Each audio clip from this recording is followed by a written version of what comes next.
Dude, on the old woolly bugger, finally got one.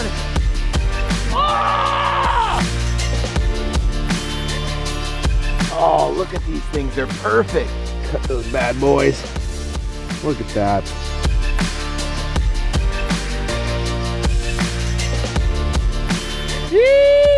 This is like my favorite mushroom in the entire world. Are you freaking kidding me right now?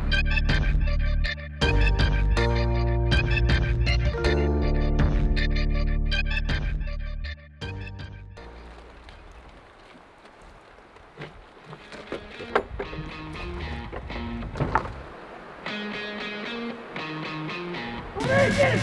Got it! Got it! Farmer down on video! Nice fish! Hell yeah! What is up, all you addicts out there? Welcome to another episode of Addicted Life. Today we're gonna do some steelhead fishing, some summer steelhead fishing. As you can see, Charles has got one on right now. We just hooked it. Beautiful freaking summer. We're gonna do some summer steelhead fishing. Oh my gosh, he just lost it. It broke! It broke it. Nice knot, Charles. That's Mike's. Are you kidding me? Well, we did have a summer steelhead on.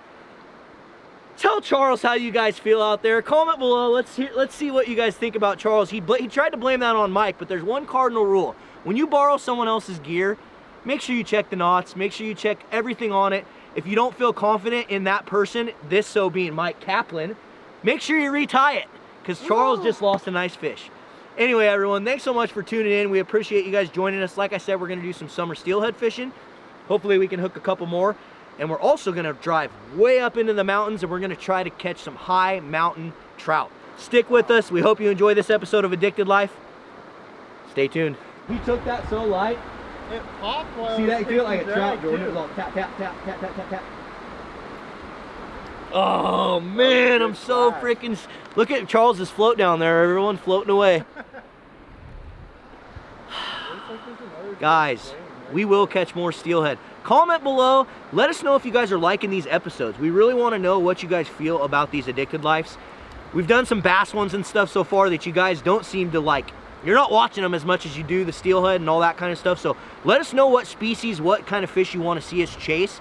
Is it salmon, bass, steelhead, walleye? What do you guys want to see us catch? Comment. Please comment, because your guys' feedback is much appreciated. Where'd it break? It broke right there. It broke at the float. The float, it broke below the float. I wonder if the tip of that broken float got wrapped around. That wouldn't make any difference. Whatever. All we know is you suck. Whatever. That was a solid fish. It was super chrome too. God, that thing was healthy.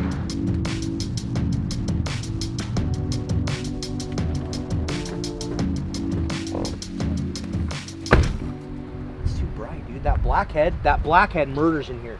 That one. That's one of our favorite jigs in here. Alright, well then that's a little fish.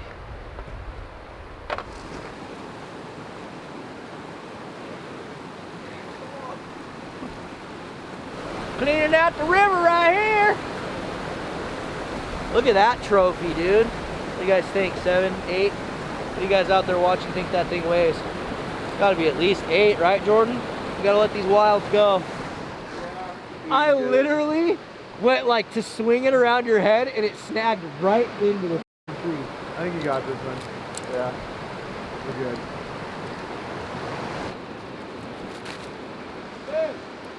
Mother effer.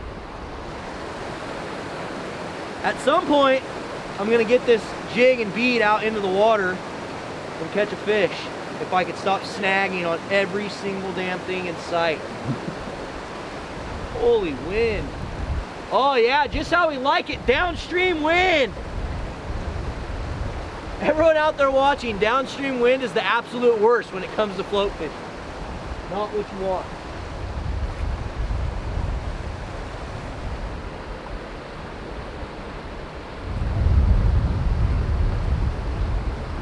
Missed it. I just got such a nice one on the bead. Show them the footage. I'm dead serious, dude. I don't believe him. I just got such a nice fish on the... Show them the footage. Of the, dude, it's like 10, 11 pounds, just red strip down the side. I would have heard you screaming. Sean was filming the whole thing. Sean, show him. Look at Sean's horrible shitty grin on his face. Just terrible at lying.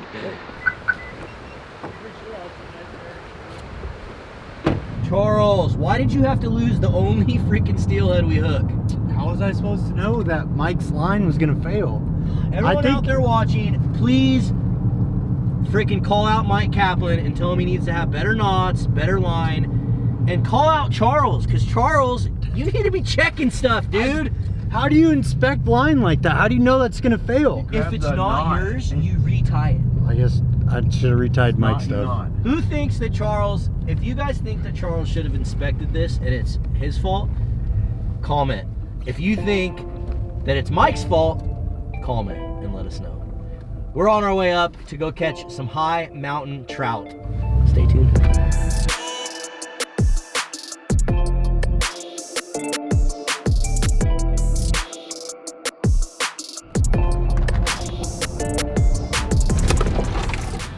We're about to drive to a lake right there. That's not the one I was thinking though. But we are driving to a lake. Ooh, there's a lake right here. Go see if there's any trout in it. Oh, we're here. We got to a lake. You see any fish, Charles? That thing looks like it's like an inch deep. All right, addicts. We hooked only one steelhead, fished a couple holes. Couldn't find any other ones. Now we got up to one of these high mountain lakes. We're gonna check this one out, see if there's any fish in it. There's 2 other lakes in this area. So we're just gonna explore, see if we can't find fish. Jordan's got his fly rod. We got some spinners, power bait, worms. We're gonna try to find some trout. Yeah,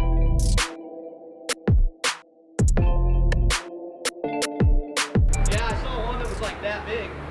Do you think they'd eat on the surface? I don't know. They're so spooked. It's so clear, Jordan. Like, you get anywhere near them and they bail. It's like insanely clear. Dude, let's go to the other lakes. I mean, they're in here, dude, but this thing's so shallow. Like, the whole thing's only this deep, like all the way across, everything. You can see everywhere. I mean, you could try doing some casting here, but I think we're gonna be better off at getting decent sized fish in those deeper lakes, you know? There's a whole bunch of it. We came in the woods. I told Jordan I wanted to try to find some mushrooms. We cut that off, right? She was showing on the thing. Yeah. Here, show everyone out there watching how to do it. So these are tasty. These are good to eat. These ones are frozen, so they probably won't be that good to eat. But we'll show you how to take them off anyhow. Why won't they be good to eat? Because they'll get really mushy once they thaw out like this. You try to get these earlier on in the fall when they're just growing. When these are nice and fresh. Yeah, it's kind of, I mean, that thing's froze solid. But, just for fun, we're going to take the knife here, our Gerber knife. Watch your fingers. Never get in there close. Never cut into your hands. And we're going to just make a nice slice, leaving that root of the mushroom along the tree. There it is. Dude, we can't eat any of that? I mean, we could, but we don't have any butter. We could eat that. Little shrimp. Dude. We could eat that today. Okay. I'm frying it. Alright. Dude, look at that thing. Ah. Smell it, I bet it smells really, smell it where I cut it. Oh, it smells amazing. And that's how you can usually tell. Like, a lot of people say, oh, I'm scared of the mushrooms. I don't know which ones are which. If you pick a mushroom in the woods and it's similar to what you're researching and looking for, if it doesn't smell like you want to eat it like right now, odds are you shouldn't eat it. It should smell really tasty and dude, there's no way we couldn't eat that. See what I mean? Like butter? Mm. Yeah, that's good. Dude, Jordan was like so not feeling this. He was not wanting to bust through the woods. I'm like, let's just try to find some, dude. Milk cap, huh? A milk cap, yeah. No thanks. Yeah. There's like 5 or 6 different species that I like adore. And then everything else. What are they? Tell the people out there watching what the 5 or 6 are. My favorites are what you'd find in the fall are chanterelles, shaggy manes, which grow alongside the gravel roads. These bearheads are really good. Did I already say lion's mane? Nope. Lion's mane mushrooms. And then the cauliflower is probably my favorite. And the cauliflower looks a lot like these.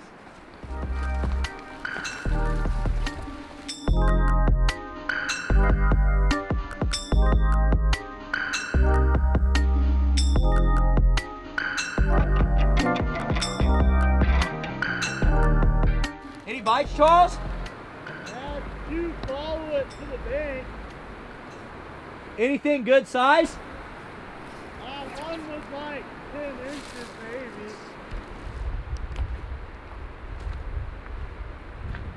They were really willing to try to come bite something though. They were really interested in my gear.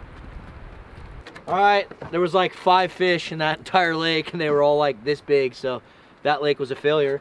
But we did find a what's the name of this mushroom again? It's a bear's head. We did find a tasty mushroom that we're gonna try to eat, but we'll see how it turns out. It's a bear's head. So we put that in the Kong. We're gonna freaking go down and check out this other lake. We gotta hike down to this one, so this one's More mushrooms. This one's gonna have fish.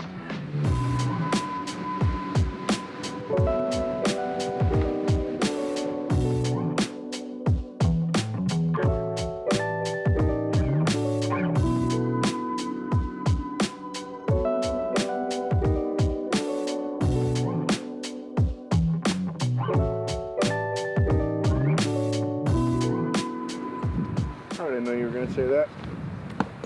Holy shit. This place is treacherous. All right, here we go. That's why Castmaster works so good, is you can cast it across the whole lake. Exactly. This little woolly buzzard, I think, is the ticket today. In these cold, clear conditions. We just hiked all the way down here and don't get a fish. I'll kill Jordan. What do you know? Come look at this thing. Look at that thing. Look at the colors on that, Sean. See the reds on the freaking... What a cool fish. Little brook trout. See you later, little buddy. You're a little too small. Dude, on the old woolly bugger, finally got one! Dude, he freaking crushed it too. Get another one. We were trying to get creative because we couldn't get any of the fish to bite, so all I did was I took an egg weight. I got an egg weight on there as a weight with a little mustad snap swivel, and then I just got basically a little tiny like woolly bugger spinner looking, I don't even know what the heck it is, but just a little tiny fly basically, and that seems to be getting at least a fish or two to react. So Right in this zone right here, right in front of us. Yeah, on the inside of that log right there. They're all swimming around. While you were filming that last one, we came up to the surface right there, right in there. got me another brookie, dude. They're freaking eating the hell out of these little freaking nymph or woolly bugger looking things. Just ate the hell out of it. Look at their fins, how they're all white, and what an awesome looking fish. Dude, you see me out here? This water's so cold. Hopefully you guys are enjoying this episode of Addicted Life. Comment below. Let us know if you guys have ever caught any brook trout or if you've seen any brook trout like that. That thing's freaking beautiful looking. I don't know what elevation we're at right now, but we are super, super high in the mountains. Sean, if you scan over here, you can show these people. The lake is literally freezing. It's, what is it, November? Sometime in November. So the lake's starting to freeze over, and we thought we'd get up here and have some fun before it did. So hopefully you guys are enjoying it. Make sure you hit that thumbs up button, please. It really helps. And share this out there with all your family, friends, and make sure you tell them to stay addicted. All I'm doing is kind of like jigging it and reeling it. Just giving it just a little bit of action. You know what I think would murder even better, Charles? With a water bobber. Which I have. If we put one of those water bobbers on with one of these below it, because you can sling those water bobbers 100 freaking miles out there. Oh yeah. There he is. Ah! Dang it! That one felt a little bit nicer. Did you see when it loaded up? It like had a little bit of weight to it. That could have been our catch and eat right there. Damn it, Charles. Oh, got him. Are you freaking kidding me right now? Dude, they like that little twitch, Charles. Basically, all I'm doing is just kind of reeling it and bouncing it in. Got him. Got him! Dude, it's just that you gotta just do that light little twitch. Dude, that other one I hooked, that first one that came off, was dead. I think there might be some nicer fish in here, Jordan. I just lost one, dude, that definitely had a little bit of weight to him. One thing out there, everyone watching, one thing you never want to do, with, especially these high mountain trout, if you plan on releasing them, don't land them with cloth gloves, because these fish's only defense that they have out here against like diseases and stuff is the slime that's on them. So don't get your hands all over them. There's no point. Don't use cloth gloves. So I'm just gonna let this guy go. Sean, I'm gonna use my Gerber pliers here. See you later, buddy. Dude, these new Gerber pliers, they're the saltwater version, so they're like corrosion resistant and stuff. I just like how they look. They're sick, they're gray and blue. Hey, another little tip for all you guys out there. One thing that I do, people always ask me what my favorite freaking gloves are. There isn't one. They're literally, and you can probably agree with me, Jordan, like, there's no one making like a good fishing glove, in my opinion. There's a few that are okay, and there's some decent ones that have no fingertips and stuff that comes to wool, but literally this is what I use. I buy the 99-cent, like, kids gloves. They're super stretchy, so they fit like most hands, and they're just enough to like take the edge off. You can take them off quickly, you can put them back on quickly. They work good. Dude, that other fish, you ever out there, any of you guys watching ever feel like when you let a fish go, that sometimes that fish goes and swims out and tells all of his friends, do not bite this lure, because if you do, you're gonna get caught. You already know that's true, yeah. It's either 50-50, it's either that, or they go back and say, my God, that was good. I don't want it anymore. Charles spooked them all out of here. I don't understand why the bite died. I literally had 3 in a row, dude, and one of them I hooked, it's all, and it like started like, it was like nicer. Just freaking had a little weight to it. Damn it. Just want one more, come on. I wanted like a 10-incher. God damn it, dude. Jordan, you f***ing dude. Ever since you came over here, the bite died. Maybe you're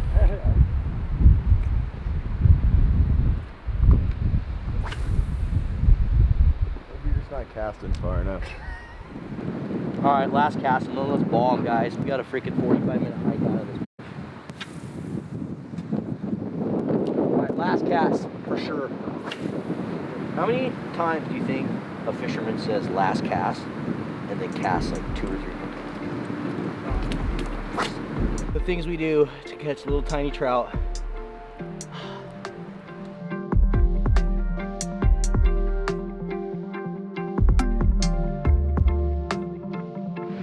That was the dumbest thing I ever did for a trout. That was insane. What? So that was the dumbest thing I've ever done for a trout. Insane. I thought it was fun. Oh, it was fun. It was a workout. Whew.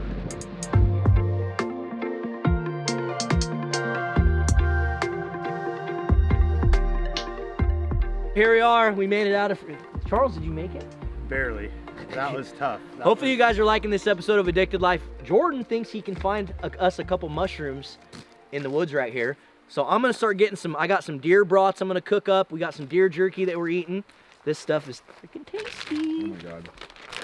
Literally, you can't have any of this. When you're looking for most mushrooms, especially the chanterelles that we're looking for now, what you really want to see is a really bare cover on the ground under the forest floor. So you got some thick, probably 20 to 30 year old reprod trees, which reprod means replanted. All this area has been logged before. And so they've grown back and they block the sun, so it kills all the foliage on the ground. So all that's left is this bedding, basically this pine duff and all these dead tree limbs. And this is what feeds the mushrooms, is all these pine needles falling out of the tree. So we're gonna take a walk through these little benches in here, looking for an orange flower. Basically, it looks just like a flower, and you go up to it and you can see them from a distance. And we're gonna try to find us some chanterelles in here. Oh, look at these things, they're perfect. Come take a look. So here's what we call a golden chanterelle. These little guys, see them how they're growing right up under the bottom of the foliage there? Come on down here, Sean. What you want to see in these mushrooms, guys, the key, the very, very key to these chanterelles is that they don't have gills. And gills are like the underlying of a mushroom. Let's see if we can find another one. But here, I'll grab one of these little mushrooms over here and I'll show you what gills are. The bottom of these mushrooms right here, that's what you would consider a gill. See how it's all leafy and kind of flaky? What we're gonna do is we're gonna take our knife, our Gerber knife here, we're gonna cut these mushrooms. You don't ever want to pluck them out of the ground because you want that root to stay in there and help spread those seeds. But the point with these chanterelles is that you see this right here. They do not have gills, okay? And again, first off, They smell delicious. They smell like I want to eat them right now. And these right here, these coarse lines that you see on the backside of this mushroom is what you're looking for. That's what really shows it's a chanterelle. And of course this color as well, this golden trumpet color. So a false chanterelle will have scales. It will just look like fish scales almost alongside here, and we might find some of these, but these are your perfect golden chanterelles. So there's actually some more right behind us here. There's a whole bunch in here, so let's go on up and pick them. This one here is a false chanterelle. So you see exactly what I mean here. We got the real ones side by side, and you set them right next to that false one. And you see these scales, see that nasty kind of fuzzy look to that, and then this hole. The fact that this hole goes all the way down and through the bottom of that mushroom can show you it's a false chanterelle. And again, the gills on the bottom, that's what that's going to tell you. That right there is a false chanterelle. So those ones you want to leave. Those ones, they don't necessarily can kill you, but they can make you sick. Sure enough, here's a couple right here, just below the same spot that I found these. Same thing here, growing nice and pretty up under the logs, under the sticks. I'm gonna take our knife again, cut those bad boys. Look at that. These are gonna be so tasty. So the way we like to cook these, which we'll probably show you guys here in a little bit here, we'll do a tutorial, but the way we like to cook these is you cut them up, you clean them up real nice, and you fry them in butter. Serve them with any steak or any kind of fish that you like. It's super delicious. So one thing we want to stress on when we're out here picking these wild mushrooms like this is that if you don't know exactly what they are, do not eat them, okay? So if you go out and you pick and you have your mushroom book or your encyclopedia of mushrooms and you want to figure out which ones are good and you're not certain, even stop by the grocery store. Most produce department guys will know what mushrooms are what, and they can help you decide whether or not they're going to be good to eat or not. There's a lot of information online, there's a lot of videos, and really, again, I'm going to go back to the smell. If the mushroom looks identical to what you're looking for and it smells delicious, odds are you can eat it. If it doesn't smell good, if it smells like a dirty foot when you go to cook it, I would not recommend eating it. It's probably going to make you sick. So there are a couple of different mushrooms out there in the world that can really hurt you. So be sure to look those up and research a lot of the types of mushrooms before you go out and try to forage for yourself. This is what they are, huh? What is that? A golden chanterelle. How do you cook it? You saute them. Dude, I say we figure out a way. We'll put them in this bag, and then when we get down into frickin' Slatchy Prairie store, or we'll frickin' cook them at my house, because I just want to taste them. Yeah. So we'll take all this stuff, put it in the bag, and then I just broke off like a few of these, and it's perfect.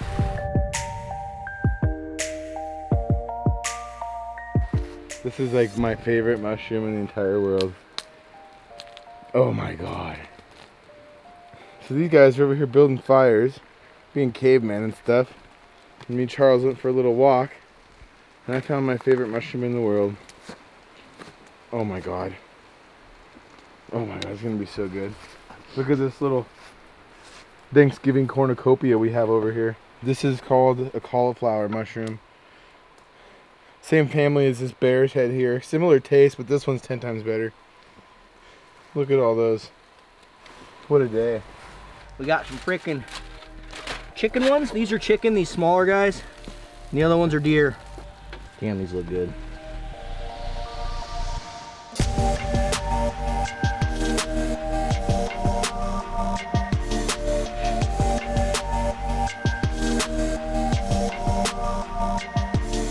That's it. Give me some pepper. Peppers right there, grinder. There we go. You got any just Johnnies? Give me the Johnnies. Dude, this is the Hunter's blend. Oh my god, even better. Hunter's blend, dude. Let's try some of I that. can't wait to eat the shit out of these. Ew.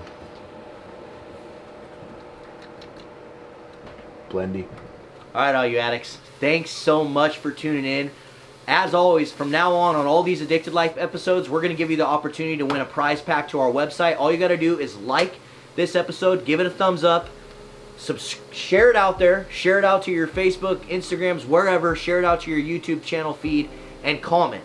Comment below. That's where we're going to pick the winner. We will pick winners from the comments, and we'll post them up. We'll pin the comment up or whatever. I don't know how we're going to announce these winners yet, but just do those 3 things, and you'll have an opportunity to win. And don't forget, here's a couple more episodes of Addicted Life. Check these ones out, and hit this little subscribe button right here. You can see it popping up. Hit this little subscribe button. We make these videos for all you addicts out there. I'm gonna eat some of these mushrooms. We'll see you later.